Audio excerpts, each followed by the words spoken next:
KBS 열린 토론.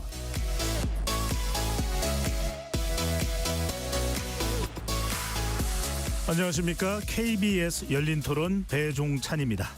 기대됐던 G20 현장에서의 중일 회담이 성사되지 못하면서 일본 다카이치 총리의 대만 유사시 개입 발언의 파장이 동북아의 외교 시계를 더욱 꽁꽁 얼어붙게 만들고 있습니다. 중국은 유엔과 IAEA 국제 원자력 기구 등 국제 무대에서 일본의 군국주의 부활을 경고하면서 전면적인 외교전에 돌입했는데요.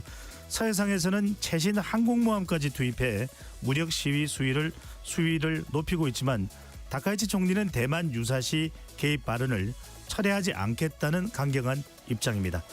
단순한 이웃 나라의 갈등을 넘어 한반도의 안보와 경제를 위협하는 태풍의 눈이 되어버린 중일 관계. 과연 우리는 이 거친 파도 속에서 어떤 생존 전략을 찾아야 할까요? 두 분의 전문가와 함께 이 문제를 심층 해부해 보겠습니다. KBS 열린 토론 지금부터 시작합니다. 치열한 토론 속에서 더 나은 세상을 찾아갑니다. 올바른 세상을 만드는 첫걸음. 평일 저녁 7시 20분 KBS 열린 토론. 오늘 열린 토론 함께해 주실 두 분 소개합니다. 양기호 성공회대 일본학과 교수 자리하셨습니다. 네, 안녕하세요. 전가림 호서대 교양학부대학 교수 나오셨습니다. 네, 안녕하세요. KBS 열린 토론 문자로 참여하실 분은 샵 9730으로 의견 남겨주실 수 있고요. 단문 50원, 장문은 100원의 정보 이용료가 붙습니다. KBS 1라디오의 모든 프로그램은 유튜브에서도 함께할 수 있으니까요. 많이 들어와 주시고 구독 꾹 눌러주시고 좋아요도 많이 보내주시면 좋겠습니다. 자, 토론하기 전에 중국과 일본의 갈등이 장기화되는 상황, 우리 시민들은 어떤 생각을 갖고 있는지 먼저 듣고 오겠습니다. 일본 총리도 이제 새로 이게 당선이 됐잖아요. 친미 쪽 포지션을 가지려고 하거나 미국과 친하다는 인상을 주게끔 해서 이제 내부적으로 뭔가 입지를 붙이다거나 그런 정치적인 이유도 있을 수 있지 않을까 생각도 들고요. 외교라는 게 균형점을 잘 찾아서 해야 된다고 생각을 해요. 예를 들어서 뭐 한한령 대신에 한일령이라고 지금 그런 말이 있잖아요. 그 수요가 이제 한국으로 올 수도 있죠. 관광 수요라든가 예를 들어서 또 일본 제품을 구매를 안 한다든가 중국인들이 여러 가지 반일 감정으로 인해서 수혜를 한국에 입을 수 있겠죠. 지금 미중 사이가 안 좋아서 한국 기업들이 덕보는 게 많잖아요. 배터리라든가 중국 수입품을 못 쓰게 하고 한국 걸 쓰니까 그런 것처럼 중국 일본 사이가 안 좋아지면 한국이 좀 수혜를 입을 것 같다. 좀 심각해진 분위기인 것 같긴 한데 저희 역사적으로 그 중국이랑 일본 사이에서 그들이 전쟁을 할 때 항상 우리나라가 피해를 많이 입었었기 때문에 이번에도 그런 사태가 혹시나 반복되지 않을까 하는 걱정이 들기도 하고 아무래도 좀 지정학적으로 계속 긴장감이 팽배가 되면 저희도 뭔가 수출이라던가 이런 동북아시아 쪽으로 뭔가 자금이 흘러들어온다던가 뭐 이런 문제 쪽에서도 좀 긴장감이 계속 생길 수가 있을 것 같고 그 과정에서 당연히 저희도 피해를 입는 부분이 있을 거고요. 그 외에도 뭔가 뭐 문화적으로나 어쨌든 계속 이런 혐오감이 계속 생기다 보면 지리적으로 제일 가까운 우리나라에도 어려운 일이 생길 것 같아서 그쪽으로 좀 걱정이 많이 됩니다. 시민분들의 의견 어떻게 들으셨는지요? 오늘 주제가 바로 중일 갈등 충돌입니다. 일본 다카이치 총리의 발언으로부터 촉발이 됐는데요. 대만 유사시는 일본의 존립 위기, 이 발언의 후폭풍이 거세게 확대되고 있습니다. G20 정상회의에서 중일 정상급 회담이 그래도 진행이 돼서 좀 화해 분위기가 조성되는 것 아니냐라는 예상도 해봤는데 없었습니다. 근데 이제 양측 간 만남은 불발이 됐는데 양교 교수님, 일본 정부가 중국의 반발을 예상하지 못하지는 않았을 텐데 이런 강경 노선을 선택한 배경, 다카이치 총리 자체가 지난 열린 토론 시간에서 나오셔서 강경한 인물이다라는 말씀을 해 주시긴 했습니다만 어떻게 보시는지요? 뭐 여자 아베로서의 어떤 그 정치적인 생각이 그대로 드러났다 이렇게 봅니다. 그러니까 지속적으로 예를 들면 중국에 대해서는 굉장히 강경한 입장이었는데 야스쿠니 신사를 계속 참배했어요. 중국에서 제일 싫어하는 겁니다. 그리고 또 이제 난징 대학살은 조작됐다라는 식의 주장을 했고, 그리고 또 굉장히 친대만파입니다.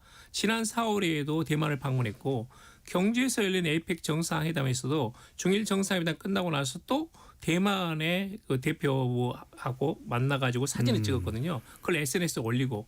근데 그런 점에서는 굉장히 이제 어떤 그 중국과의 긴장 관계가 있었던 거죠. 그런데 이제 그런 것들이 이제 저는 좀 심하게 드러났다고 봅니다. 그러니까 하나는 뭐냐면 본인이 이렇게 파장이 커질 줄은 몰랐다고 봐요. 그 이유는 제가 이제 말씀을 드리는 것은 제가 알기로는 당일 예산위원회가 있었는데 그 전날 2시간인가 3시간밖에 못 잤습니다. 그걸 자료를 보느라고. 그리고 나서 오전 보통 9시에 열리면 오후 한 4시, 5시에 끝나는데 거의 7시간째 돼가지고 마지막째 질문 같은 걸로 나온 거예요. 예. 그러니까 이제 대만의 유사시 어떻게 대응하느냐 하는 것인데 거기서 이제 본심이 나왔다고 봅니다. 그러니까 본인이 그렇게 생각하더라도 현직 총리는 어떤 상황을 상정해 가지고 일본의 자위대가 개입한다는 말을 해서는 안 되거든요. 근데 그게 불문율인데 그 필요가 누적되다 보니까 저는 거기까지는 생각하지 못하고 이렇게 파장을 일으킬지는 모르고 좀 더 멀리 나가버린 게 아닌가. 근데 그런 점에서 이번 파장이 저는 완전히 의도됐다고는 보지 않지만 상당히 본심이 완전히 드러났다. 네, 그런 생각이 듭니다. 네. 원래는 본심을 이야기하지 않기로 정평이 나 있는 것이 일본 정치가의 분위기인데 그렇다고 해서 지금 그 발언을 철회하지도 않고 있습니다. 중요한 건 양 교수님 짚고 넘어가야 될 것은 일본 내의 여론인데 다카이치 총리의 지지율은 더 올라가고 있다고요? 맞습니다. 지금 이제 보통 한 85% 이상 이렇게 나오고 있고 요미우리 신문이라든지 이렇게 보게 예. 되면 그다음에 이번에 후지산케에서 이렇게 조사한 걸 보니까 이번에 다카이치 총리의 대중국 발언에 대해서 어떻게 생각하느냐. 60%가 잘했다. 이렇게 보는 겁니다. 근데 그러니까 이제 일본의 이 지금 다카이치 내각 자체에서 이 중국에 대해서는 강경 자세로 나가는 것이 일본의 국익에 맞다라는 분위기가 있어요. 그리고 상당히 이제 뭐 주변의 인물들 대부분 대중 강경파입니다. 그리고 일본 내에서 상당히 지금 중국의 어떤 그 오버 투어리즘이라든지 또는 중국인들이 일본의 그 대도시 안에서 맨션 고급 아파트를 산다든지 근데 그런 것들이 이제 상당히 이제 반감을 일으키고 있거든요. 근데 그런 점에서는 할 말을 했다라는 것이고 조금 더 한 발짝 더 나간다면 일반 국민들 사이에서는 일부에서는 그럼 좋다 갈 때까지 한번 가보자 이런 생각이 없지 않아 있습니다. 자, 그런데 여기에 맞서는 중국의 반응도 총극강경입니다. 정가림 교수님. 네. 중국의 리창 총리입니다. 바로 네. 이제 시진핑 주석의 이제 오른팔인데 리창 총리도 다카이치 총리와 G20 남아공에서 안 만났습니다. 네. 과장급 실무진 접촉도 차단됐습니다. 네. 중국도 초강경입니다. 네, 어떤 맞습니다. 의중이 깔려 있을까요? 일단 그 다케이치의 그 발언을 문제를 삼고 있지만 중국이 그 일본의 속내를 모르는 건 아닙니다. 다만 이 문제가 최근 들어서 벌어지고 있는 동북아 지역의 어떤 국제 환경의 변화를 우리가 좀 감안할 볼 필요가 있다. 단순하게 대만의 유사시는 일본의 존립의 위기다라는 그 단어 자체도 문제긴 하지만 더욱더 중요한 거는 우리가 시계를 한 달 전 혹은 몇 달 전으로 돌려보면은 트럼프 행정부가 들어선 이후에 한미일 간의 어떤 관계가 굉장히 공고해지고 있습니다. 예. 걷다가 한국과 미국, 일본과 미국 간의 어떤 동맹 관계는 동맹의 현대화라는 명분하에 굉장히 구체화되고 그리고 포괄적인 내용을 담고 있으면서 그 대상 중에 하나가 바로 중국에 집중돼 있다는 겁니다. 얼마 전에 우리가 에이펙을 개최를 하고 난 다음에 한미 정상회담도 있었고 한일 정상회담도 있었지만 한미 정상회담의 팩트시트를 보게 되면은 대부분은 중국을 겨냥한 내용들이 많거든요. 예, 그런 측면이 일본에서도 똑같이 재현됐습니다. 트럼프가 일본을 거쳐서 왔으니까요. 그래서 중국의 입장에서 보면은 한미일 동맹이 이렇게 견고해지는 것은 일단 반갑지 않다. 그런데 다카이치가 그런 발언을 함으로써 뭐 어떻게 보면 기회를 잘 봤다. 그러면은 동원할 수 있는 모든 외교적인 수단을 통해 가지고서 일단 압박을 하자. 더군다나 일본 총리의 문제는 당내의 어떤 그 지지 기반이 확실하지 않다라는 데 문제가 있죠. 당선 초기만 하더라도 공명당에서 이제 유신회로 옮겨가는 과정에서 약간 흔들리는 모습이 보여서 다케이치가 이제 당선이 안 되는 게 아니냐라는 우려를 낳기도 했습니다. 더군다나 다케이치가 미 중일 그 정상회담을 했을 때 시진핑 앞에서 얘기하지 말아야 될 여러 가지 것들을 서슴없이 얘기했어요. 그중에 하나가 이제 홍콩의 인권 민주화 문제, 대만 문제, 그리고 신장 티베트 위구르족의 어떤 인권 문제, 심지어는 북한 문제까지 언급했습니다. 내용을 다 일일이 열거한 거를 한마디로 얘기하면은 당신 러그 스테이트 중에 하나다. 불량 국가 중에 하나다. 국제적인 사회에 책임을 지고 있지 않다. 책임 국가라고 얘기는 하지만 책임 있는 국가 대국으로서의 모습은 전혀 보이고 있지 않다. 내 앞에서 그거에 대한 답안을 좀 제시해달라 했는데 시진핑 국가주석은 거기에 대해서 이런 방구에 어떤 대답도 없었죠. 지금 이제 두 국가가 중국과 일본 결코 작은 국가가 아닙니다. 큰 국가죠. 대국입니다. 군사적 대국이고요. 경제적 대국이고요. 중국 외교부는 주 오사카 중국 총영사의 가격한 발언, 참수까지도 언급을 했었는데 여기에 대해서도 묵인하는 듯한 태도를 보이고 있다. 그래서 지금 나오는 이야기는 감정적인 이 충돌 단계로 넘어가는 것 아니냐. 네. 그러니까 단순한 외교적인 입장 이상이다. 그런데 이 사진을 좀 봐야 될 거예요. 먼저 정관인 교수께 여쭤보고 양규 교수님을 가겠습니다. 한 사진인데 지금 이제 유튜브에서 지금 화면으로 여러분들이 보실 수 있습니다. 중국과 일본의 외교관이 함께 있는 모습인데 이게 어디의 현장인지도 궁금하기도 하고요. 자, 유튜브로 사진을 보실 텐데 중국 외교관은 주머니에 손을 넣고 있고 외교적으로 보면 상당히 이게 이 예의가 바른 태도로 보이지는 않을 것 같습니다. 일본 외교관을 중국 외교관이 내려다보는 모습이고 일본 외교관은 오른손에 가방을 들고 고개를 약간 숙이고 있습니다. 근데 이런 사진을 중국이 공개를 한 겁니까? 정 교수님. 네, 맞습니다. 그리고 이 장면을 노출한 장소가 어딘지도 궁금하고 네, 어떤 외교관인지도 궁금하고 이 의도가 뭘까요? 그러니까 다케이치의 발언 이후에 일본 외무부에서 중일 관계에 대한 어떤 문제를 수습하기 위해서 아주국 그러니까 이제 우리의 식으로 하면 국장이 간 겁니다. 아시아 태평양 담당. 그리고 중국에서는 아테사라구가 해가지고 사장이라 그러는데 우리는 그 표현을 쓰지 않으니까 보통 우리는 국장으로 표현을 하거든요. 그래서 두 그 실무 담당자끼리 이제 양국 관계를 어떻게 조절을 좀 하자라는 측면에서 이 모임이 있었는데 베이징에 있었습니다. 근데 우리가 한 가지 유념해야 될 거는 외교에서는 우연이라는 건 없습니다. 다 계획된 그리고 무의미한 것도 없습니다. 다 모든 행동과 말은 다 의미를 담고 있는 거거든요. 지극히 의도된 연출이라고 저는 봅니다. 물론 그러한 순간을 잘 포착한 사진 기자의 어떤 기술도 상당하다라고 볼 수 있겠지만 예. 중요한 거는 중국이 지금 보여주고 있는 모습 이거는 비단 중국민에 대한 대내적인 문제뿐만 아니라 중국이 아태 지역에 있어서의 위상 그리고 미일 한의 어떤 공조 협력 틀에서 압박을 받고 있는데 그 압박을 돌파하기 위해서는 지금과 같은 좋은 기회를 그냥 버려두고 갈 수 없다는 것이죠. 그래서 강력하게 나온 것입니다. 당시에도 별다른 내용은 없었습니다. 회담은 진행은 됐지만 그 내용의 자체는 별 의미는 없었는데 다만 나오면서 연출된 이 사진 한 장이 지금 많은 파장을 일으키고 있고 일본인들은 아마 굉장히 분개를 했을 겁니다. 중국인들은 굉장히 고소함을 느꼈을 것이고요. 그리고 그것을 바라보는 제3국 국민들은 야 이걸 과연 어떻게 설명을 해야 되느냐. G2로서 드디어 이제 중국이 아태 지역에서의 패권국이 된 거라고 봐야 되는 거냐. 아니면은 종전의 패권국이었던 일본이 결국은 자기의 잘못을 자인한 것이 아닌가 하는 그런 인상을 낳는 여러 가지의 어떤 다면적인 그런 의도가 있다라고 봅니다. 중국이 이 다 계획이 있었구나 뭐 이러는 건데 아니 양 교수님 이 사진을 본 일본 국민들 일본 또 정부는 상당히 격분할 수밖에 없을 것 같은데. 약간 이제 일본 내에서 큰 화제가 됐는데요. 네. 사실은 이건 약간 좀 중국이 좀 너무 지나쳤다. 약간 조작한 그런 측면이 있습니다.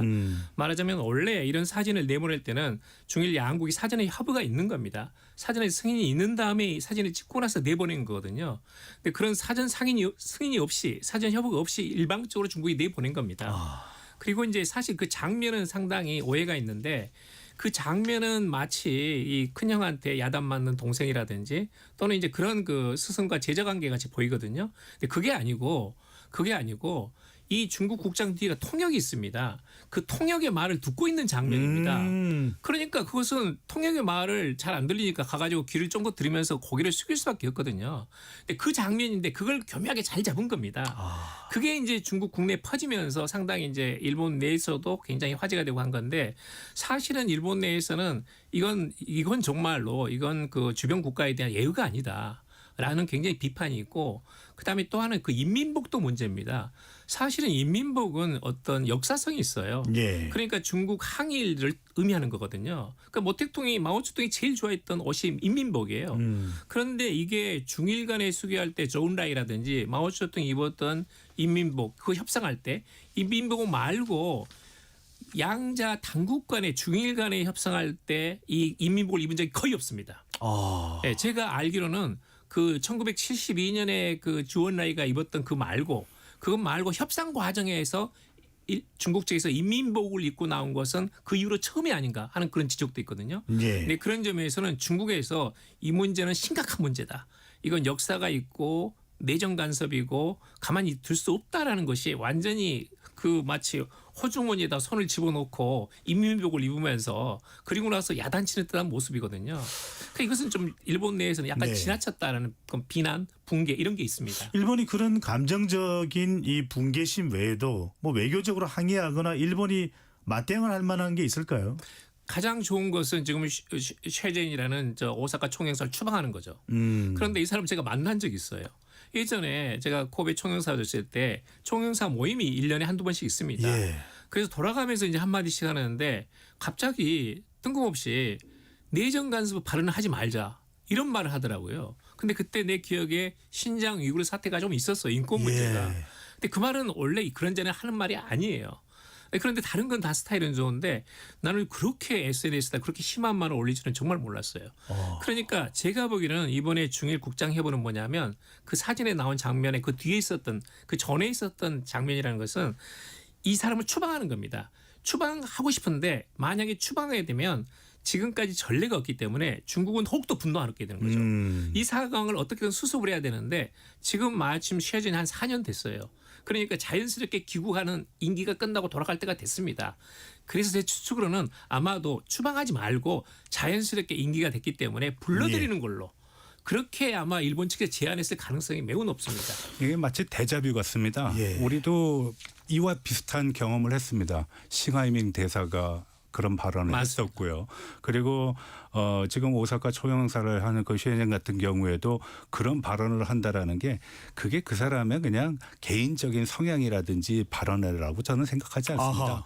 예, 다 본국에서 어떤 지령 그리고 관련된 내용에 대한 아웃라인을 본인 스스로가 가공하는 과정 속에서 야 이건 내가 너무 나갔나 해서 또 올렸다가 또 바로 지우고 그런 모습이 나타난 것이고요. 제가 여기서 한 가지 더 말씀드리고 싶은 거는 지금 중국 외교부가 얼마 전까지만 해도 우리가 얘기를 많이 한 것 중에 하나가 전랑 외교. 예. 네, 늑대 전사 외교 뭐 이런 거를 한다 그러면서 어디 가서 굽히지 말아라, 강하게 나가라, 상대방을 물고 뜯고 해라, 뭐 이런 식의 전랑 외교를 얘기했는데 전랑 외교의 근본은 일본 파트입니다. 중국 외교부 내에서. 그래서 왕이도 일본 전문가고 그리고 이 일본 전문가의 왕이가 외교부의 그러니까 우리식으로 하면 외교부장이 되면서 외무장관이 되면서 첫 번째로 외무부 안에서의 어떤 대사들을 모아놓고 한 그 리셉션 같은 장소에서 그 얘기를 합니다. 전랑 외교를 전개해야 된다. 근데 그 주축이 됐던 대부분의 사람들이 소언어파 그러니까 영어를 제외한 그 소수 어종을 했던 대표적인 게 일본, 프랑스, 독일 이쪽 계열의 사람들이 많습니다. 그래서 일본에서 특히 이러한 전랑 외교가 잘 먹힌다라고 보는 것이 뭐 중국 외교부 내에서의 생각이기도 합니다. 점점 두 분 말씀 듣고 보면 사진에서도 봤듯이 격앙되는 분위기입니다. 자, 외교 무대 국제 기구에까지 이어지는 모습인데 정가리 교수께 먼저 여쭤보겠습니다. 지금 중국이 유엔 사무총장에게도 공식 서한을 보내고 자 이건 이해가 됩니다. 왜냐하면 대만은 하나의 중국이다 이런 의미인 것 같은데 IAEA 국제 원자력 기구에까지 문제 제기한 거 이건 어떤 의도입니까? 네.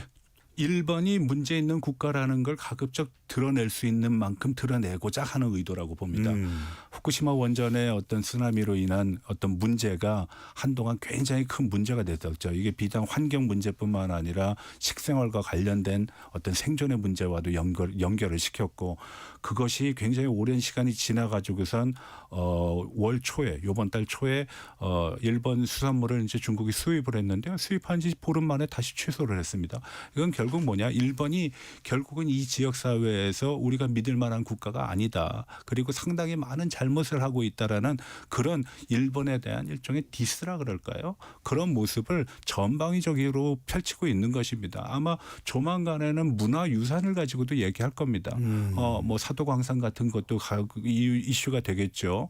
징용을 해놓고선 그 사람들에 대한 배상도 안 하고 처우도 안 좋고, 근데 기념관이라고 해서 유엔 그 문화유산의 유네스코에 네. 문화유산 등재가 됐음에도 불구하고 그것은 돋보이지 않고 상대적으로 비대칭적인 모습을 보이는 것이 과연 책임 있는 국가냐? 일본이 이 지역에서 그런 대접을 받을 국가는 아니다. 라는 것을 중국이 노골적으로 드러내고 싶어하는 거죠. 원전도 마찬가지입니다. 네, 양 교수님 원전도 마찬가지다. 그러다 보니까 지금 중국이 또 민감하게 반응하는 대목이 다카이치 내각의 비핵 3원칙 재검토 시사입니다. 그러니까 일본이 핵무장 논의를 공론화하는 움직임에 대해서 중국이 지금 발끈하고 있는데 실제로 그 길을 갈까요, 일본이요? 아니 그것은 약간 핀트가 맞지 않습니다. 왜냐하면 이 지금 비핵 3원칙을 검토한다는 것은 핵을 만들지도 않고 보유하지도 않고 들이지 않는다, 반입시키지 않는다는 거거든요.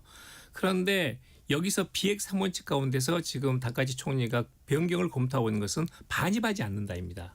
그러니까 핵을 생산한다는 게 아닙니다. 핵을 생산하는 것은 지금의 평화헌법이라든지 미일 간의 원자력 협정 하에서는 불가능합니다.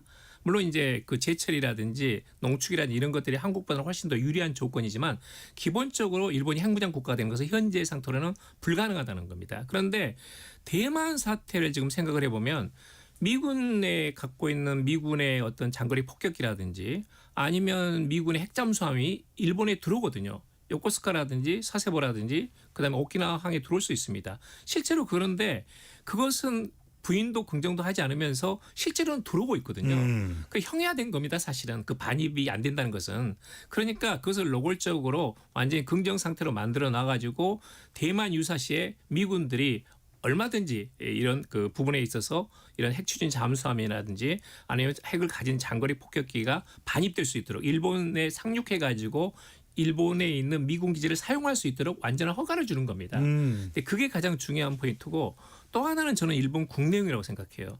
지금 일본 국내에서 지금 코이즈미 방위 대신이 한국뿐만 아니라 일본도 핵추진 잠수함을 만들겠다는 것을 공식화시켰거든요. 그걸 논의를 하겠다는 건데 지금 일본은 이 자위대 해상자에 대해서 잠수함은 성능이 뛰어난데 장거리 작전이 안 됩니다. 원양 대양 대군이 아니에요. 대양 해군이 아닙니다.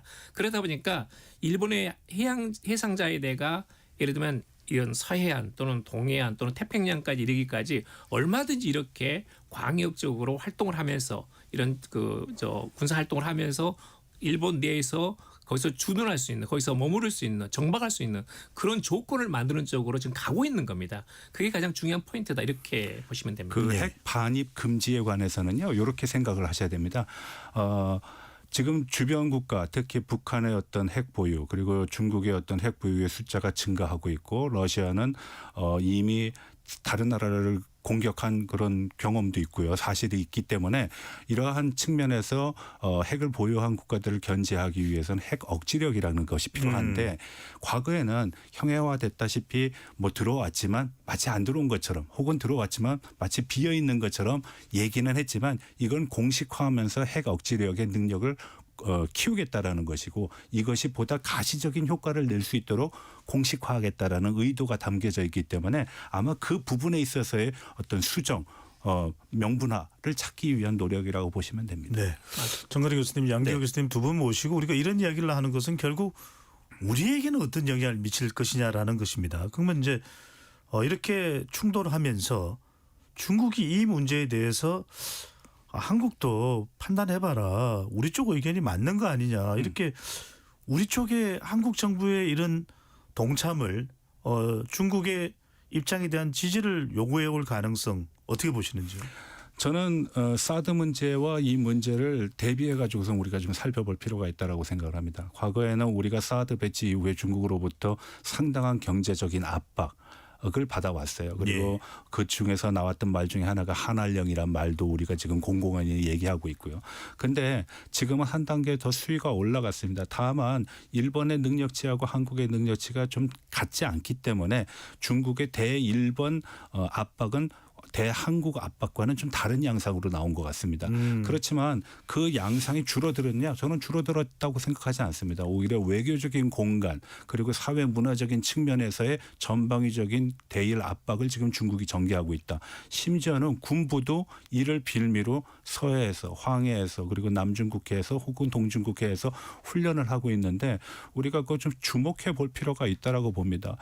대부분의 사람들은 아마 일본으로 갈 관광객이 한국으로 오니까 우리의 어떤 경상수지 흑자, 경상외수지의 흑자에 도움이 되지 않겠냐라고 단순하게 생각하실 수 있는데 네. 우리는 이미 동경 124도를 중국의 실효적인 지배를 인정하고 있는 것 같은 그런 현상을 맞닥뜨리고 있고요. 그리고 서해에는 이미 12개의 그 불법 시설물이 설치가 돼 있지 구조물 않습니까? 말씀하시는 네, 거죠? 맞습니다. 그러면은 2차에 이런 기회를 빌어가지고선 그 문제를 해결할 수 있는 방법을 좀 모색할 필요가 있다. 왜 우리가 갖고 있는 문제도 있기 때문에 그래서 그거 좀 다각적으로 우리가 이 문제를 좀 해석할 필요가 있다. 단순하게 이게 그냥 중일 간의 문제가 아니라 이것은 네. 결국은 우리의 앞바다, 우리의 주변에서 일어나는 문제이기 때문에 우리한테도 영향이 상당히 크다라고 저는 봅니다. 정식으로 요구하면 상당히 우리에게는 어떤 해결책은 이따가 또 말씀을 또 논의를 하도록 하고요. 부담이 될 수밖에 없다. 양 교수님 마찬가지로 일본의 경우에는 또 한미일 관계가 있습니다. 한미일 협력 관계가 있다 보니까 일본은 그리고 지금 또 다카이치 내각은 대중국 포위망 구축을 지금 물러설 기미는 또 안 보이고 있거든요. 그러면은 일본에서는 또 한미일 협력이지 않느냐. 한국도 우리하고 같이 가야 된다. 이렇게 요구해 올 가능성 어떻게 보시는지요? 이미 이제 한국을 둘러싼 자기 편을 끌어들이기 위한 중일 간의 경쟁은 시작됐습니다. 중국의 언론 내에서 이미 역사 문제에 대해서 일본이 잘못돼 있고 한국도 동참해야 된다. 그런 이야기가 나오고 있거든요. 최근에 나왔습니다. 일본에서는 지금 엊그저께 신문에 어떻게 나왔냐면 지난번에 이 한일 정상회담이 남아공에서도 있지 않았습니까? G20에서도. 근데 둘이 환하게 웃는 사진 자체가 일면 톱으로 실렸어요. 그러니까 이거 지금 한국을 둘러싸고 한미일 안보 협력 틀 안으로 한국을 끌어들이려는 일본. 그다음에 거기서 틈새를 내면서 역사 문제를 가지고 한중 공동 연대를 추구하는 중국. 이 경쟁 자체는 시작이 됐거든요. 그러니까 사실은 우리는 이 부분에 굉장히 신중해야 됩니다. 근데 한미일은 이미 지금 한일 간의 문제가 아니거든요. 한미 간에 아까 정가림 교수님 말씀하셨지만 이미 팩트시트에 인도태평양 그다음에 한미 협력, 한미일 협력 다 나와 있습니다. 네. 이 틀에서 심지어 대만 해협에 관한 언급까지 있거든요. 그러니까 여기서 크게 벗어날 수는 없어요. 이 틀은 지키되 그렇지만 지금 한중 관계가 상당히 순탄하게 지금 복원되고 있기 때문에 이 부분도 잘 만들어 나가야 됩니다. 그러니까 사실은 일본이나 중국의 각각의 요구에 대해서 상당히 신중해야죠. 일방으로 끌려가서는 안 됩니다. 네. 자, 정가림 교수께 좀 여쭤보겠습니다. 2차 대전 이후에 중국과 일본의 관계만 놓고 보면 역대 어떤 긴장 관계가 있었던 적도 있을 겁니다. 센카쿠 네, 맞습니다. 남중국해인가요? 네. 거기에서 이제 영토 문제 관련된 분쟁도 있는데 네. 다 통틀어서 이번 이 대만 관련된 발언까지 역대 2차 대전 이후 1945년 50년 정도 이후로 역대 비교해 본다면 이번 갈등이 한 어느 정도 수준입니까? 전후 80년사를 보게 되면 지금과 같은 뭐 위기 상황이라 그럴까요? 그거는 발견할 수 없습니다. 뭐 사소한 문제는 있었습니다. 예를 들어서 앞서 말씀하셨다시피 센카쿠 열도의 영유권 문제와 관련된 것이 있었고요. 그리고 바로 작년에 있었던 일본 초등학생이 중국에서 이제 죽음을 당하는 경우도 있었고요. 뭐 린치를 당하는 경우도 있었고 그런 역사적인 문제와 감정적인 문제로 개별 사안이 있었지만 이 국가와 국가라는 플레이어가 이렇게 양국 간의 관계를 넘어서 제3국 국제사회까지 이 문제를 끌고 가가지고선 서로를 비난하고 일본을 압박하는 경우는 지금까지는 없었다라고 저는 봅니다. 양 교수님 어떻게 보십니까? 그러면 이건 상당히 큰 문제가 되는 큰 겁니다. 문제예요. 상당히 큰 문제고 적어도 2010년에 있었던 이 센카쿠 열도 문제, 2012년에 있었던 또 뭐 히토리오 수출 규제라든지 네. 거의 여기에 버금갈 만한 그런 상황인데 지금 다행히도 거기까지는 아직은 안 가고 있어요. 지금은 이제 국제 무대에서 이거 문제를 제기한다든지 또는 일본에 대해서 강력하게 항을 한다든지 적어도 다카이치 총리가 이것을 발언을 철회하고 반성하는 듯한 그런 자세를 보이기 전까지는 계속 밀어붙이겠다는 생각이거든요. 그런 점에서는 상당히 이제 그 언어에 의한 담론에 의한 또는 이제 주장에 의한 중일 갈등은 계속되고 있는데 구체적으로 그러면 시토류를 수출 규제하겠다. 거기까지는 가지 않은 단계죠. 네. 1차 단계로서는 이제 관광객 예를 들면 9월 말까지 중국에서 일본을 방문한 관광객이 무려 750만 명이에요. 와. 우리는 220만 명 정도예요. 네. 우리 한 3배, 4배 됩니다. 근데 거기 가지 말라고 했죠. 그다음에 유학생 가지 마라. 그다음에 수산물 수입 규제하겠다. 축산물, 소고기도 수입하지 않는다. 지금 뭐 일본 영화 중국 내에서 상영 못 한다. 뭐 실질적으로는. 근데 그런 단계이기 때문에 아직은 양국 간의 갈등이 높아지긴 했지만 큐테로 규제라는 극단적인 거기까지는 가지 않은 상태입니다. 근데 네. 앞으로 이제 어느 정도 갈지는 모르죠. 예, 앞으로는 조금 더 이 추이를 봐야 되는데 이게 단기간에 끝날 것 같지 않다라는 것은 분명합니다. 단기간에 끝날 것 같지는 않다. 상당히 장기화될 수도 있는데 그 시점이 언제까지인지 이따 2부에서 더 깊숙이 들어가 보더라고요. 마침 우리 청취자분께서 문자를 보내주셨는데 바로 다음 주제와도 관련이 있습니다. 2277님께서 한국은 거리두기를 하며 관망하는 게 국익에 유리하겠죠. 저는 양국이 무력 충돌까지는 가지 않을 것으로 전망되는데 라는 의견을 주셨는데 정가림 교수께 네. 먼저 여쭤보겠습니다. 우리 기억 속에는 청일 전쟁이 있고 중일 전쟁이 있습니다. 네. 그 전쟁 모두 실제로 일어날까 생각했지만 일어났습니다. 자, 중국이 서해와 대만 해협에서 최신형 항공모함인 푸제남을 서해 잠정조치 수역인 PMG까지 투입해서 군사훈련을 감행을 했고요. 상당히 군사 전력상으로 보면 중국이 더 위에 있는 것 아닌가. 인구 14만 명입니다. 네. 일본은 여기 훨씬 더 미치지 못하는 인구. 물론 군사적으로는 자위대라고 해도 막강하다는 평가를 또 일본도 받고 있습니다. 언제든지 전쟁만 일어나면 무엇이든 만들 수 있는 국가 일본이기도 하고요. 어떻게 보십니까? 청일 전쟁과 같은 상황은 좀 예외적이라고 봅니다. 그리고 그 당시에는 국력의 차이도 상당했고 일본은 산업혁명을 했고 중국은 그 근현대 과정에서 산업혁명을 거듭하지 않았고 그래서 네. 그런 측면에서 나타난 국력의 차이는 분명히 있었습니다. 다만 지금의 상황은 그게 상당히 역전이 됐고 중일 간의 어떤 격차가 상당히 줄어들었다. 그렇지만 이 물리적인 충돌에 의해서 과연 일본이 그러면 막기만 할 것인가? 저는 그렇게는 안 봅니다. 아마 해군력, 공군력으로 보게 되면 일본은 미국 다음으로 강력한 그 힘을 갖고 있는 국가라고 보이는데 중국도 무시할 수 없죠. 그래서 누가 이긴다, 누가 진다라는 그런 측면보다는 이 지역에서의 패권을 유지하려는 자 그리고 그것을 돌파하고 기존의 패권을 무시한 채 내가 1등 패권국으로 등장하겠다는 자끼리의 서로의 경쟁이라고 봅니다. 이번 중일 간의 갈등 저는 빌드업이 있었다라고 보는데요. 첫 번째 빌드업은 7월 달에 있었습니다. 중국에서 이제 일본 패망을 기념하면서 여러 가지 행사들을 했는데 뭐 남경 사진관이라는 영화도 방영을 하고 그 731 부대 얘기를 하면서 민족주의 정서를 계속 고취시켰습니다. 네. 걷다가 또 보수 진영의 다카이치가 또 등장을 하게 되고 중일 정상회담에서 서스름없이 중국의 아픈 여러 가지 문제점들을 그냥 공개화하는 그 과정들이 결국은 우리가 하일리 법칙이라고 얘기하는 것처럼 작은 것들이 계속 모이다 보면 큰 사건이 되는 것처럼 하인리의 법칙입니다. 네. 이게 누적이 돼가지고선 결국 발생한 것이다. 지금 관건은 과연 이 두 나라 간의 돌파구를 찾을 수 있는 출구 전략은 마련돼 있는가. 마치 지금과 같은 태세로 가게 되면 출구 전략이 보이지 않기 때문에 많은 국가들이 이제 우려를 하고 있는데 네. 저는 중일 관계의 역사를 보게 되면은 항상 얼음으로 비유를 해왔습니다. 안 좋을 때는. 그리고 좋을 때는 그 얼음이 녹는다라고 표현을 했거든요. 네. 지금은 이제 얼음이 형성되어 가는 과정이라고 저는 봅니다. 그렇지만 분명히 얼음이 녹는 시기는 온다. 다만 이 얼음이 녹는 시기가 과거의 그 시기들보다는 훨씬 좀 길 것 같다라는 생각은 합니다. 네. 조 교수님 짧게 여쭤보고 양교 교수님과 있습니다. 얼음이 깨지는 무력 충돌이 일어날 가능성 배제할 수 없을까요? 그건 너무 지나친 예상일까요? 왜냐하면 이건 러시아 우크라이나 전쟁, 중동 전쟁과는 비교할 수 없는 중국과 일본 이건 엄청날 겁니다.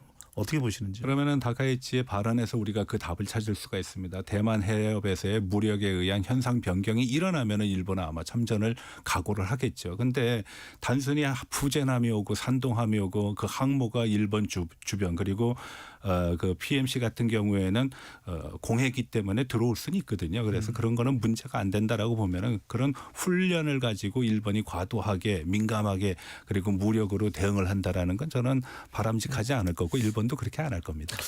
자, 정가리 교수님께서는 양 교수님 의견 말씀해 주시고요. 방금 전에 대만이 침공을 받는 사태가 되면은 일본이 참전할 수도 있다. 그러면 센카쿠 열도 다오위다오 같은 경우에도 국지적 도발 가능성. 왜냐하면 일본은 플러스 미국이거든요. 이 점은 어떻게 보시는지. 우선 이제 간단히 말씀드리면 일본은 평화헌법에 따라서 전쟁 주체가 아닙니다. 아, 그러니까 일본이 지금 미국으로부터 지지를 받아 제일 먼저 확인한 게 뭐냐면 미일 간에는 이제 상호 방위 조약이 있거든요. 그런데 미일 동맹이 있습니다. 미일 안보 조약이 있습니다. 그런데 거기에서 확인한 게 뭐냐면 거기 5조에 센카쿠의 유사시에 미군이 거기를 보호한다라는 것을 재확인했어요.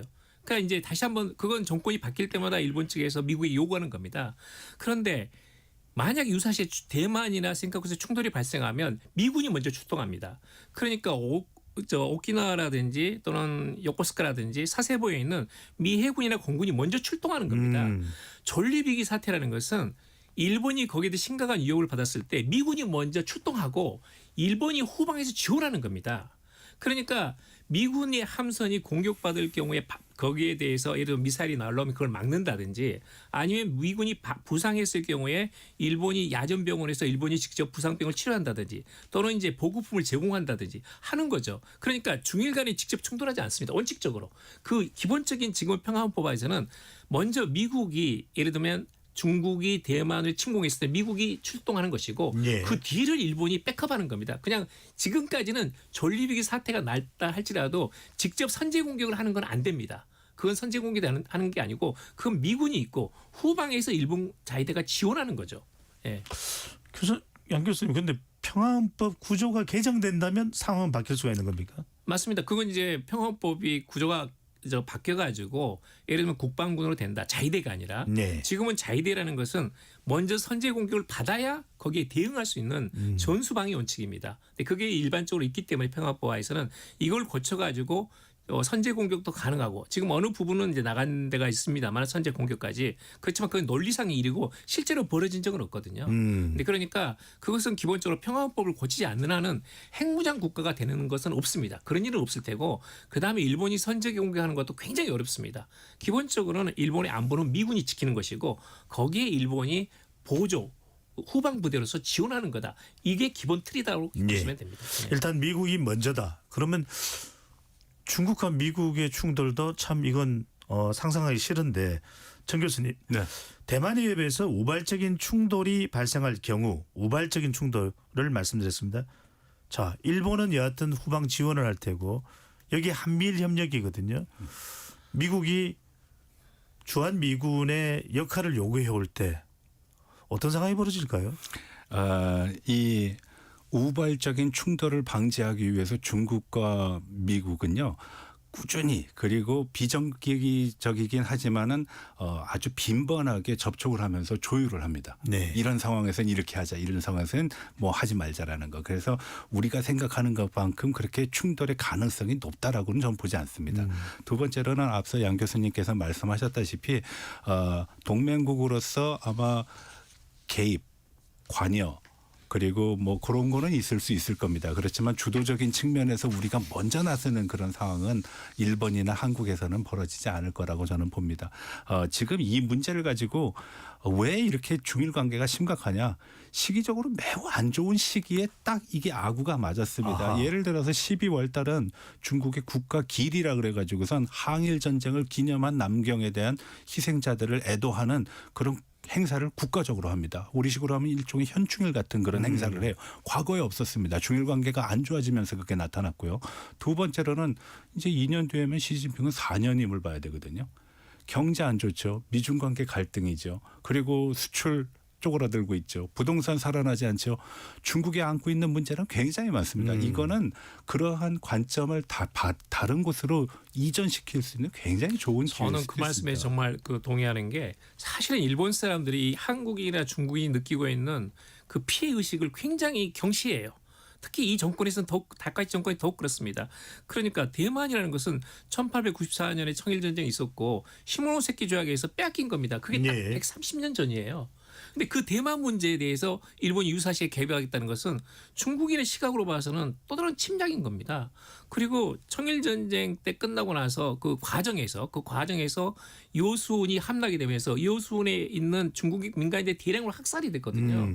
그러니까 올해는 전승절 80주년이고 예를 들면 시모노세키 조약해가지고 쓰라린 그 패배의 아픔을 느낀 중국의 거의 130년 전 이야기입니다. 그게 생생하게 살아있거든요. 731 부대라는 그 긴 영화가 중국 내에서 상영되고 있고 그러니까 이런 부분에 대해서 일본 내에서도 아무리 우파나 우익이라 하더라도 어느 정도 배려가 있어야 되는 거예요. 이 문제를 건드려서도 될 시점이 있고 절대 건드려서는 안 되는 시점이 있는 겁니다. 딱 올해 그런 것들이 더구나 지금 출범한 지 한 달도 안 된 상태에서 이렇게 최악의 중일 관계로 빠진 것은 저는 일본 측도 책임이 있다 이렇게 생각합니다. 양 교수님 그래서 추가적으로 하나만 짧게 여쭤보면 한 달밖에 안 된 다카이치 산하의 내각이 그렇게 가는 이유는 아까 이제 정가리 교수 잠깐 말씀드린 일본 내 기반이 약하기 때문에 오히려 지금 시진핑 주석이 마치 이 저편 때리기를 하듯이 일본 때리기를 하듯이 다카이치 산하의 이 총리도 자기 기반을 튼튼하기 위해서 임시적으로라도 일정한 기간만이라도 중국 때리기를 한다. 이렇게 봐도 될까요? 아니 이번에 사태가 된 것은 그 발언은 저는 조금 약간 본인은 이렇게 파장이 클 줄은 몰랐다고 봅니다. 제가 알기로는 그때 예산위원회가 있었는데 그날 그 전날 그 준비하면서 한 2-3시간도 못 잤고 한 7시간 된 상태에 있어서 몸이 완전히 파김치가 된 상태에서 2번, 3번 물어본 겁니다. 그러니까 그 발언이 저는 너무 지나치게 나갔다고 보는 거거든요. 근데 문제는 뭐냐면 그게 2-3일 뒤에 또 일본 공산당에서 또 질문을 했어요. 그런데 발언을 철회하지 않겠다라고 다시 한번 재확인을 했거든요. 네. 거기서 이제 중국 측은 완전히 이제 이건 도저히 이 발언은 승인할 수 없다, 용납할 수 없다라고 취약의 상태로 가버린 거죠. 물론 이제 장기적으로 봐서는 그런 어떤 뭐 빅플랜이 있는지는 모르겠습니다만은 제가 보기에는 의도적으로 이 상황을 처음부터 중일 관계를 악화시켜가지고 국내의 어떤 정치적 인기를 노리기 위해서 때린 거다라고 보기는 저는 그렇게까지는 보지는 않습니다. 예. 공교롭게 잠이 부족한 상태에서 속내가 나왔다. 맞습니다. 알겠습니다. 잠시 참여 안내 로고 듣고 KBS 열린 토론 2부로 돌아오겠습니다.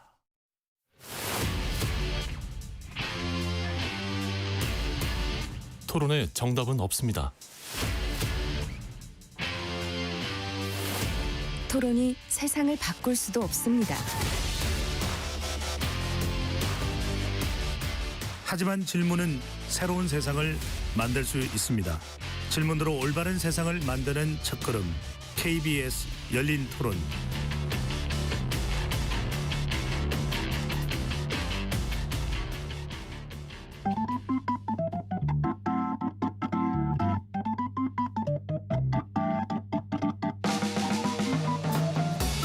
세상을 바꾸는 질문, 열린 토론이 시작합니다. KBS 열린 토론은 언제나 열려 있습니다. 단문 50원, 장문 100원의 유료 문자 샵 9730 그리고 KBS 어플리케이션 콩으로 여러분의 의견을 남겨주세요. KBS 열린 토론 2부 이어가겠습니다. 아카의 일로 중일 갈등 한국의 선택은 라는 주제로 토론하고 있습니다. 스튜디오에 전가림 호서대 교양학부대학 교수, 양기호 성공회대 일본학과 교수 두 분과 함께하고 있습니다. 자, 이런 중일 갈등 속에 경제전쟁도 막 오르는 것 아니냐라는 진단이 나오고 있습니다. 물론 이 경제라는 부분은 상당히 우리에게도 영향을 줄 수 있고요. 이익일지 또는 피해일지 타격일지 이 부분도 좀 짚어보는데 정가림 교수께 먼저 여쭤보겠습니다. 네. 중국이 지금 일본산 수산물 수입을 열었다가 바로 다시 금지를 한 것이고요. 일본이 가장 두려워하는 것이 이제 히토류 수출 통제다. 이건 미국도 상당히 부담을 가질 수밖에 없는 것이 중국의 히토류 수출 통제인데, 자, 이 완전히 그러면 이제 막판까지 막다른 골목까지 가는 거 아니냐라는 진단도 나오는데 중국이 이 히토류 수출 통제라는 핵 버튼을 누를까요? 아닐까요? 과거에 사용한 적이 있습니다. 생각교 문제가 있었을 때 히토류 문제를 들고 나왔는데 그 당시는 히토류의 어떤 소비량이 많지도 않고 그리고 수요량도 많지 않아서 그 영향력은 크지 않았고 또 일본이 아주 그 상사들을 통해 가지고서 민첩하게 그 수입 다변화를 하면서 피해갈 수 있는 그런 행태가 있었거든요. 근데 지금과 같은 상황에서는 제가 봤을 때는 오히려 잘못하면 중국한테 패착이 될 수 있다. 미국이 공급망의 어떤 붕괴 이후에 히토류에 대한 어떤 통제를 통해 가지고선 치명적인 일탈을 중국으로부터 맞았거든요. 관세를 부과하면서 마치 관세 전쟁에서 미국이 메이크 아메리카 어게인이라는 그레이트 어게인이라는 미국을 다시 위대하게 만들 줄 알았는데 엉뚱하게 히토류 때문에 발목이 잡히는 현상이 나타났단 말이에요. 그러면서 지금 전 세계가 분주하게 히토류 개발 재련 이 문제에 적극 참여하고 있습니다. 만약에 이번에 일본에 대해서 히토류 문제를 하게 되면은 아마 일본은 돈은 얼마든지 될 테니까 히토류 정제하는 사람들 빨리 좀 개발해가지고 나와라. 심지어는 미국에서 그런 기업들이 요즘 굉장히 각광을 받고 있거든요. 그래서 이런 문제는 시간의 문제인데 중국이 이런 시간을 가지고 모험을 한다라는 건 중국에게도 이롭지 않다. 두 번째로는 일본의 소재 산업이 굉장하기 때문에 네. 과연 중국이 지금 얘기하고 있는 신질 생산력이라는 첨단 과학을 이끌어 나가면서 위대한 중화의 부흥을 얘기하는데 그럼 위대한 중화의 부흥을 이끌어 나가는 첨단 산업의 대부분의 소재는 일본으로부터 비롯되는 것들이 많거든요. 그래서 양자 간에는 상대방한테 아픔을 줄 수도 있고 스스로도 상당한 타격을 받을 수 있는 그런 어떤 제로섬의 상황이 연출될 수 있다. 우리도 그걸 경험한 바 있죠. 일본이 우리에 네. 대해서 그 포토레지스트리 같은 거를 금지했을 때 일본 기업이 한국에 와서 생산하지 않습니까? 그걸 피해가기 위해서. 또 우리가 또 자체 개발도 하고 그러한 우리가 보통 뭐 이게 좀 철학적인 얘기긴 하지만 궁즉변 변즉통이라고 문제에 직면하면 문제를 해결하려고 하는 노력이 급격하게 일어나기 때문에 중국이 지금 히토류 하나 가지고 한다라는 거는 과거에 30년 동안 누적해온 노하우 물론 중요하죠. 그렇지만 전 세계가 달려들어서 히토류 문제를 해결하겠다. 아마 30년 동안 중국이 개발한 거 전 세계는 아마 3년이나 5년 안에 할 수 있을지도 모릅니다. 이거 정말 중요한 이야기입니다. 양 교수님, 근데 우리 대한민국의 경우에는 중국이 요소수 통제를 할 때 우리는 상당히 고통을 겪었거든요. 근데 일본, 중국이 히토류 통제를 하더라도 별다른 타격이 안 된다? 이렇게 봐야 될까요? 아니에요. 이것은 굉장히 큽니다. 지금 일본에서 한 90% 정도 의존하고 있고 우리가 한 80% 정도 의존하고 있어요. 예. 중국에. 그러니까 전체 세계 생산량의 90%를 중국이 생산을 해내고 있거든요. 그런 점에서 굉장히 일본도 지금 우려하고 있습니다. 그래서 지금 일본 국민들은 뭐 중일 갈등은 어차피 어쩔 수 없고 한번 해보자는 마음도 있는데 기본적으로 가장 다급한 쪽이 지금 재계입니다. 그래서 간서 지방의 오사카 쪽에 재계 모여가지고 대표단을 곧 지금 중국에 보냅니다. 그래서 중일 관계 좀 안정시켜 나가자는 것이 지금 재계 입장이고 일본도 이제 히토류 문제는 상당히 심각하고 있기 때문에 글로벌 공급망의 확보를 위해서는 굉장히 노력을 하고 있고 그 다음에 지금 도쿄에서 남쪽으로 한 2,000km 떨어진 곳에 미나미 도리시마라고 있는데 거기에 이제 뭐 몇백만 톤이 600만 톤 이상이 있다고. 그렇게 지금 이야기가 있거든요. 히토류가요. 네. 히토류가. 그래서 본격적으로 내년 초부터 조사에 들어가는 예정입니다. 그런데 일본에서 지금 2만 톤이거든요. 연간 필요한 양이 히토류가 2만 톤 정도 됩니다.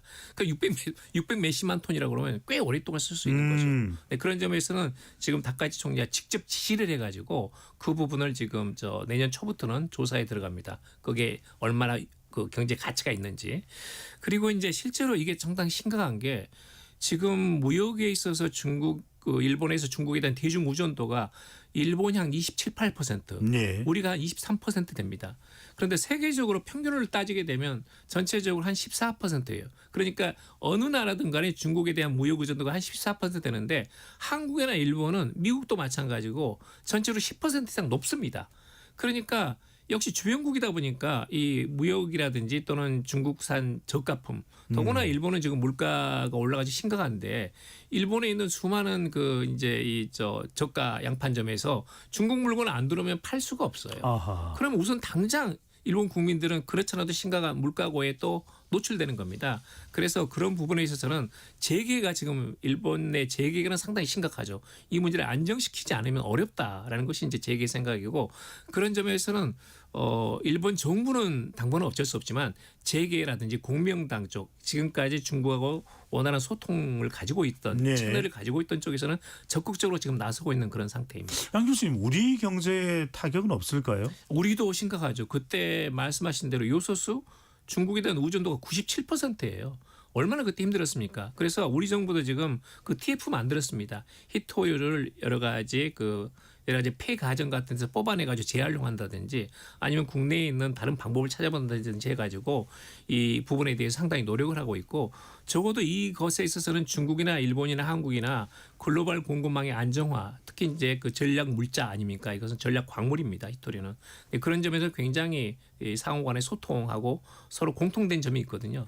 그런 점에서는 미국과 일본과 이 부분에 있어서는 적어도 긴밀히 협의하지 않으면 안 됩니다. 네, 우리가 상대적으로 뭐 반사 이익을 얻을 수 있다라는 이야기도 나옵니다만 우리가 경계해야 될 부분도 있고 문제는 지금 정 교수님 이게 심상치가 않은 것이 중일 국민들의 감정입니다. 중국도 상당히 전랑 외교를 이야기하면서 일본에 대해서 지금 대립각을 세우고 있는 상황인데 지금 중국은 일본 여행 자제령, 유학 제한, 인적 교류 차단 이렇게 되면 서로의 감정이 상당히 또 격앙될 가능성 또 열려 있는 거 아니겠습니까? 네, 그렇습니다. 그게 가장 우려하는 거죠. 어차피 우리가 안 보고는 못 사는 관계가 국제 관계인데 네. 그렇게 뭐 마치 절벽에 사람을 몰아놓고 그걸 관계를 맺겠다라고 하는 그런 행태는 제가 봤을 때 별로 온당치 않다라고 봅니다.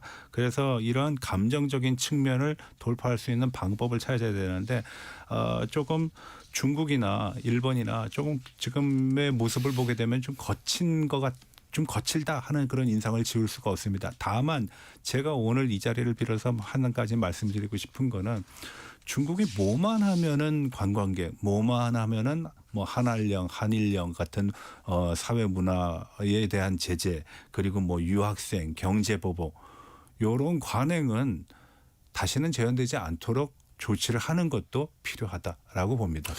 정 교수님 궁금한 건 네. 한한령도 우리는 굉장히 우려를 했습니다. 왜냐하면 한국을 조준했던 거니까.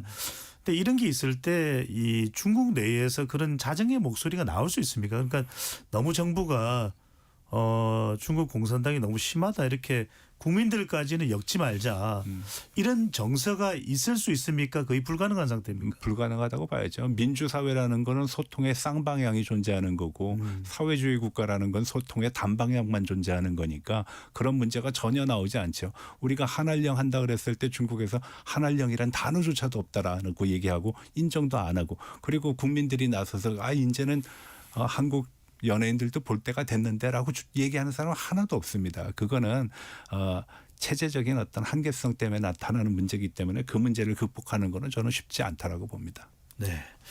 일본 내에서는 그런데 아까 이 재계를 중심으로 해서는 자정의 목소리가 나온다는 말씀을 양 교수님이 해주신 거죠? 네, 맞습니다. 사실은 다카이치 총리에 대한 비판이 있어요. 지금 역시 전문가라든지 재계라든지에서는 어떻게 임기 초반에 이렇게 냉각시킬 수 있느냐라는 게 있거든요. 지금 예를 들면 제가 정확한 통계는 없지만 중국 내에서 해외여행 갈 수 있는 사람 30% 안 됩니다. 그럼 30% 되는 사람 중에서 그중에 돈 많은 사람들이 돈이 있는 사람들이 750만 명이 일본을 방문하지 않습니까? 그러니까 사실 말하자면 아까 정 교수님 말씀대로 사회주의 체제예요. 다른 나라를 경험하는 사람은 3분의 1밖에 안 되는 겁니다. 그러면 수많은 그 중국인들이 일본 가서 경험하고 나서 실제로 가보니까 친절하기도 하고 굉장히 기술도 발전했고 그다음에 좋은 물건도 많고 음식도 맛있고 느끼게 되면 굉장히 중국 사람들도 자국에 대해서 다시 한번 되돌아보는 거죠. 네. 그러니까 이제 그런 부분에 있어서는 일본이 지나치게 중국에 강경하게 나가게 되면 결국은 일본의 손해고 중국 내에서 어떤 좀 이런 그 국제적이고 좀 세련되고 또는 이제 일본과 가까워질 수 있는 어떤 그런 자연스러운 환경 자체를 파괴한 거는 다름없다. 근데 그런 점에서는 다카이치 총리가 잘못했다라는 그런 주장도 나오고 있습니다. 네. 중국의 그 코로나 전후로 나타난 사회적 현상 중에 룬이라는 게 있습니다. 룬은 이제 런을 중국식으로 발음한 건데 그게 뭐냐면은 다른 나라에 이민 가서 살고자 하는 겁니다. 트럼프 때 한참 그리고 코로나 때 한참 미국으로 중국 사람들이 많이 갔어요. 그래서 그걸 룬메이라 그럽니다. 메이는 미국이라는 뜻이고요. 근데 트럼프 정부 2기 들었으면서 들어오는 걸 막고 이민 정책을 강하게 드라이브를 걷다 보니까 일본 가는 게 유행입니다. 진짜 엄청 갑니다. 그럼 가는 사람들이 보통 사람들이냐? 그렇지 않습니다.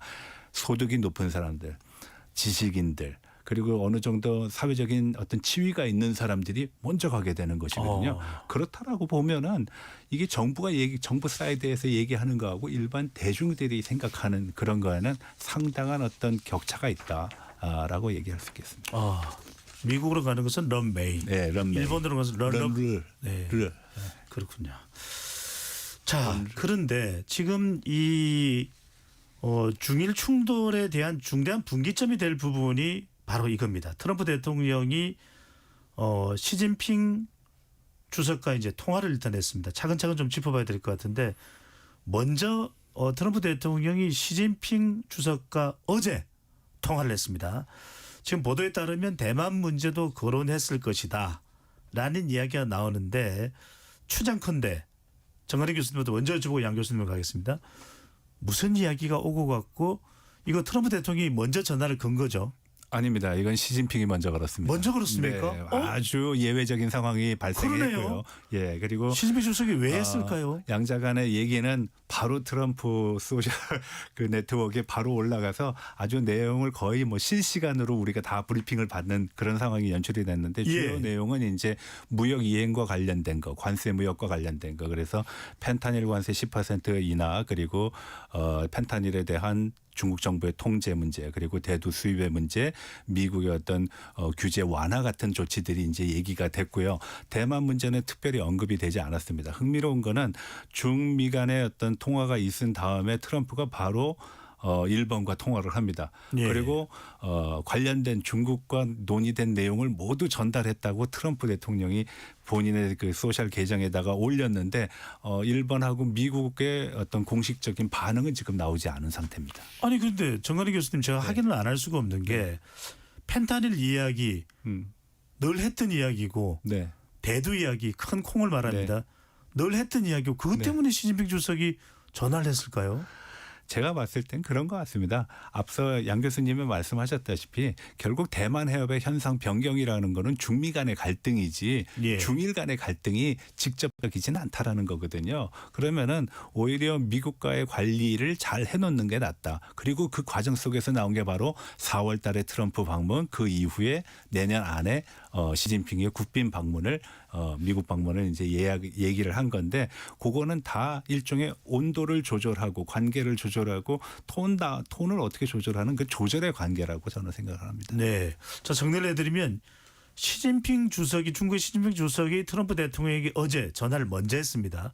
근데 중국 외교부 대변인 브리핑은 양국 정상 통화 미국이 제안했다. 이렇게 보도가 나고 이거는 왜인 겁니까? 제안은 했겠죠. 거기 여러 가지 문제점들에 있어서 미국은 지금 바로 내년 중반에 중간 선거가 있기 때문에 대두 문제, 러스트벨트의 어떤 그 좀 고려를 해야 될 겁니다. 그리고 또 연말이 되면은 미국은 아무래도 다음 주부터 이제 블랙 프라이데이 하면서 이제 연말 되면은 가장 큰 미국인들의 어떤 명절인 뭐 크리스마스도 나타나고 그러다 보니까 그런 경제적인 문제를 논의함에 있어가지고선 대두와 과학기술 그리고 펜타닐의 문제, 관세 문제 그리고 그 선박에 대한 무슨 비용 처리 문제 그런 것들 그러니까 다 그 전에 얘기했던 거에 대한 이행이 어느 정도 됐는가를 얘기를 했다라는 중요해서 안 여쭤볼 수가 없습니다. 지금 일부 보도에서는 타이완 문제의 중요성을 이해한다고 트럼프 대통령이 말했다고 하는데 타이완 문제에 대해서 아주 완화된 유연한 이야기를 했을까요? 아니면 강경한 이야기를 했을까요? 유연한 얘기하죠. 그거 이해를 한다. 제가 여기서 한 가지 말씀드리고 싶은 게 이겁니다. 대만 문제를 얘기할 때 많은 언론 보도에서는 중국의 하나의 중국 원칙을 미국이 수용했다. 일본이 지지했다라 그러는데 그 지지와 수용이라는 표현은 맞지 않습니다. 미국과 중국이 수교를 했을 당시에도 대만 문제는 미국이 충분히 이해하고 하나의 중국 원칙 이해하고 존중한다. 일본도 똑같은 표현을 씁니다. 이해와 존중이라는 표현을 쓰지 지지와 수용이라는 말 쓰지 않습니다. 외교에서는. 네. 왜냐하면 이해와 거기에 부수적인 책임과 어떤 보상이 따르기 때문에 그런 표현을 쓰지 않고 영어로는 acknowledge라고 하고 일본어로는 이제 우리가 한자어로 쓰면 이해와 존중. 그래서 중일 간에 4대 그 문건이 있습니다. 뭐 중국에서는 보통 3대 문건이라고 얘기하는데 뭐 다 대만 관계 그리고 중국이 유일한 합법 정부 그리고 중국 인민이 모든 것을 대변한다. 대만은 중국의 일부분이다라는 그 내용들을 했을 때 일본은 어떻게 반응했냐? 수교 그 문서에서 이해를 하고 중국의 그런 입장을 존중한다라고 예. 했습니다. 수용하거나 인정한다라는 표현을 쓰지 않습니다. 정관희 교수님 말씀대로 이 언론 보도도 중요성을 이해한다 이렇게 나왔습니다. 자, 이번엔 양기호 교수님 갑니다. 오늘 이번에는 트럼프 대통령이 먼저 전화를 한 거겠죠, 그죠? 다카이치 사나이 일본 총리와 통화를 했습니다. 제일 궁금한 건 이겁니다. 대만 문제에 대해서 잘했다고 칭찬하고 막 독려를 했을까요? 아니면 그거 좀 너무 심한 발언, 강한 발언 아닌데 좀 자중을 시켰을까요? 저는 후자에 가깝지 않나는 생각이 들어요. 그러니까 내년 4월에 미중 정상회담도 있거든요. 예. 그러니까 지금은 미중 간에 그러니까 중일 문제라는 것은 사실은 좀 약간 부차적입니다. 미국에서 가장 중요한 파트너이자 경쟁 상대이자 패권 경쟁의 중요한 어떤 상대방은 중국이거든요. 근데 그런 점에서 여기에 대해서 일본이 어떤 그런 대만 문제를 가지고 분란을 일으키는 것에 대해서는 미국으로서는 내심 좋아할지는 모르지만 이것이 쟁점이 커져가지고 이 관계를 흔들 정도가 되기는 바라지 않는다고 봅니다. 단 뭐냐면 저는 현 상태에서는 다카이치는 굉장히 미국 내에서 신인을 얻었다고 봐요. 그러니까 결국은 일본의 존재라는 것은 중일 갈등이 커지면 커질수록 미중 갈등이 커지면 커질수록 존재감이 부각되거든요. 예. 네, 그래서 확실하게 역시 다카이치 내각은 미국에 가깝다는 것이 인식이 있고 그런 점에서는 저기 주일 미국 대사인 그라스 대사가 중국이 지금 하는 것은 미일 동맹의 중요성을 재확인하는 과정이다라고 해가지고 굉장히 중국을 비판했거든요.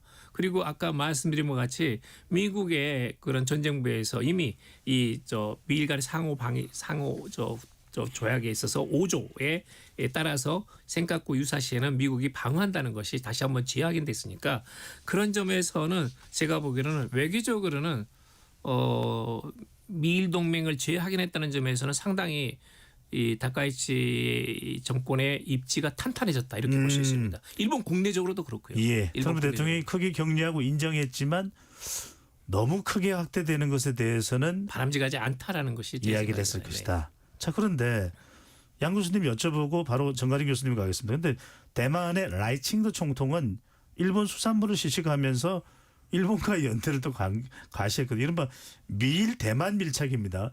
미일 대 밀착 어떻게 봐야 될까요? 아니 그것은 약간 좀 물론 대만인들의 친일 정서는 저는 이해를 해요. 그러니까 문화적으로도 경제적으로도 굉장히 상호존돼 있고 그다음에 역시 대만 유사시에 미국 못지않게 달려들 사람들은 일본 사람들이기 때문에 그것은 여러 가지 깊은 관계가 있다고 봅니다. 그런데 지금 민진당하고 국민당 입장이 달라요. 정 교수님이 잘 아시겠지만 민진당은 대만 독립론이 강하고 국민당은 이제 친중파들입니다. 그런데 한 석 차이밖에 없어요. 최근에 그 총선 결과가 있었는데 지금 현재 여당이 유리하지 않았거든요. 그런 점에서는 지금 이 라이칭더 총통의 어떤 그 메시지라는 것이 전체적으로 대만을 전체적으로 앞으로도 구속하는 건 아니다라는 것이 제 생각이고 그다음에 지금 미국과 대만 간에 그렇게 좋은 관계보다는 약간의 긴장이 있습니다. 잘 아시다시피 이미 지금 미국에서 4천억 달러 미국 투자를 요구했거든요. 네. 그다음에 우리는 15%, 일본도 15%인데 지금 미국이 20% 관세에 지금 때리고 있어요. 그런 점에서는 대만은 이런 한국과 일본과 대만과 미국과의 이런 어떤 면에서 공동체 구상 못지않게 미국과의 긴장 관계가 있는 겁니다. 이 문제를 풀어내야 되잖아요, 지금. 그리고 일본에 있어서도 어떤 대만 측의 입장은 있지만 그렇게 전국이 안정된 건 아니기 때문에 이건 앞으로 변수가 많다 이런 생각입니다. 네, 어쨌거나 지금 대만은 미국과 일본과 밀착하는 것 같습니다. 이게 라이칭더 총리가 일본 수산물을 시식하면서 뭐 스시나 뭘 먹었겠죠. 그러면 중국에서는 또 다른 차원에서 중국에서는 한국 이 비빔밥을 먹으면서 한국은 그러면 우리를 좀 거들어줘야 되는 거 아닌가 이렇게 요구해올 가능성 없을까요, 교수님? 중국이 한국에 대해서 예. 그런 경우는 없을 거라고 저는 봅니다. 대만에 지금 몸값이 올라가고 있는데 대만은 아마 돈을 지불하고서라도 대만의 어떤 안보적인 문제가 담보만 된다 그러면은 그 돈은 가치 있는 돈이라고 생각을 할 겁니다. 그리고 그 대상은 일본과 미국. 우리가 동맹이라는 거를 넘버 2와 넘버 3랑 맺지 않습니다. 동맹은 가장 강한 사람이랑 맺었을 때 그 위력을 발생하는 거거든요. 그러니까 지금 대만이 일본과 지역의 패권국인 일본과 그리고 세계의 패권국인 미국과 어떤 연대를 강화하고 또 그런 문제 속에서 자기의 존재감이 드러난다라는 건 대만 입장에서 보면 반길 일이죠. 네. 자, 두 분께 이제 우리가 해야 될 일이 뭘까 중요할 것 같습니다. 지금 한미일 협력 관계도 있고 한중일 또 이 동북아에서의 관계도 있고 북한 관계도 있고요. 자, 이런 중일 충돌 상황 한 1분 정도씩 시간 드릴 수 있을 것 같은데 양 교수님 먼저 어떻게 해야 될까요? 우리 정부는요. 우리 외교는요. 기본적으로 제3국 간의 갈등 분쟁에 대해서는 개입하지 않는 것이 원칙입니다. 그러니까 중일 갈등과 대립에 있어서는 한국이 직접 개입해서는 안 된다라는 것이 제 생각이고요. 지금 문제는 일본이 중국의 핵심 이익을 너무 건드렸어요. 너무 멀리 나갔고 이게 안정되기까지는 뭐 일부 말로 3, 4년 걸릴 수도 있다라는 이야기도 나오고 이미 일본 외무성에서는 각오하고 있다.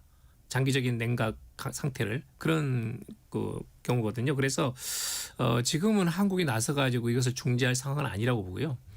너무 지나치게 한중 관계가 밀착된다든지 또는 한일 관계가 밀착된다든지 하는 것은 바람직하지 않습니다. 너무 지나치게. 그래서 내년에라도 지금 셔틀 회담이 한일 간에 있을 가능성이 높고 네. 그럴 경우는 이제 국빈 방문이 될 가능성이 있는데 거기서 이제 중국을 어떤 자극할 만한 도발할 만한 그런 것들은 좀 뭐 이건 조심을 해야 됩니다.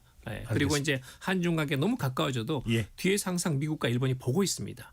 그런 점은 항상 우리가 그 염두에 두면서 대응을 해 나가야 됩니다. 네, 정근혜 교수님, 우리 정부, 우리 외교는 어떻게 해야 될까요? 뭐 이번 정부가 실리 외교, 국익을 가장 우선시한다라고 했으니까 국익을 우선시한다라는 측면만 잘 고려를 하고 그거에서 바탕을 두고 외교를 전개를 하면 될 것 같습니다. 보통 앞서 양 교수님께서 말씀하셨던 것과 같이 그러니까 우리가 외교 관계에서 제3자를 얘기하지 않습니다. 양자 관계면 양자 관계의 문제를 얘기합니다. 다만 포괄적인 측면에서의 글로벌 규범과 관련된 문제를 논할 때는 그러한 관계를 전략적 협력 동반자 관계라 해서 전략적이라는 단어가 들어가면은 뭐 보호무역주의라든지 세계 환경 문제라 같은 제3의 문제는 얘기할 수 있지만 특정 국가를 지목을 해가지고선 일본과의 관계는 어떻게, 대만과의 관계는 어떻게를 얘기는 하지 않습니다. 그래서 그런 측면은 크게 걱정을 안 하셔도 될 것 같고 다만 우리가 지금 이런 상황 속에서 그간에 우리가 보호하지 못했고 수호하지 못했던 분야가 있습니다. 앞서 말씀드렸다시피 서해에 있는 불법 구조물이라든지 예.